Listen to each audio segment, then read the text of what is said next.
I emerged from this briefing as dissatisfied and angry, frankly, as I have from any 15 বছরে আমি সেনেটে অনেক briefing দেখেছি, কিন্তু আজকের মতো এত হতাশ আর রাগান্বিত আমি আগে কখনো হইনি। এই যুদ্ধের পেছনে কত অর্থ খরচ হচ্ছে বা আমাদের সন্তানদের কেন ইরানের যুদ্ধক্ষেত্রে পাঠানো হচ্ছে তার কোনো জবাব সরকারের কাছে নেই।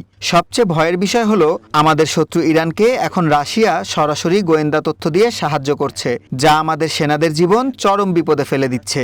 এমনকি চায়নাও ইরানকে সাহায্য করতে পারে। আমেরিকার সাধারণ মানুষ এই যুদ্ধ চায়নি, এটা প্রেসিডেন্টের নিজের ইচ্ছা। আমাদের সন্তানদের প্রাণের ঝুঁকি আর এই যুদ্ধ কতটা ভয়াবহ হতে পারে তা জানার অধিকার প্রতিটা আমেরিকানের আছে। our sons and daughters on the ground in Iran. We seem to be on a path